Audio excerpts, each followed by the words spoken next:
Metro don't trust you, I'm gonna shoot you. Hey guys, and welcome back to the channel. It's Landon here, and I'm doing the next psychology crash course on the lobes of the brain. Now, this is going to be a very elementary breakdown of the lobes of the brain, starting with the frontal, temporal, parietal, and finally the occipital lobe in the back of the brain. Now, let's start with talking about the frontal lobe. The frontal lobe has a lot to do with cognitive processing. What I mean by cognitive processing is emotions, paying attention, planning your day, planning your morning routine.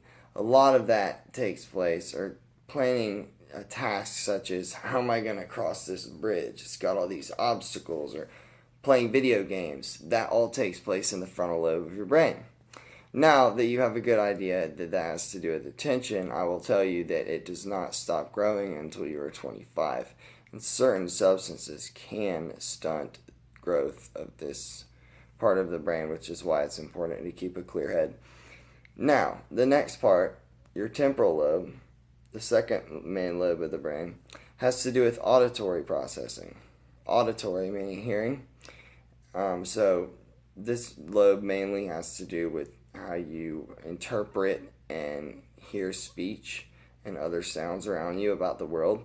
However, this lobe is also like a multi-purpose lobe because it also has to do with other functionings. It kind of relays to the other lobes. It has a little bit to do with visual processing. It has a little bit to do with attention. It has a little bit to do with spatial processing and spatial recognition. So this is a multi-purpose lobe, but its main purpose is auditory processing.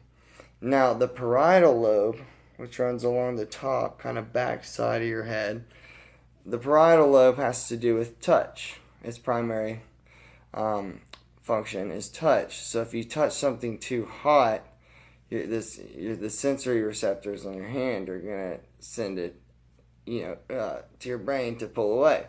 Now, that's not necessarily what I mean when I'm talking about the parietal lobe, although some of that does take place there. What I mean is stuff like proprioception, awareness of body, like awareness of touch, where you're being touched at.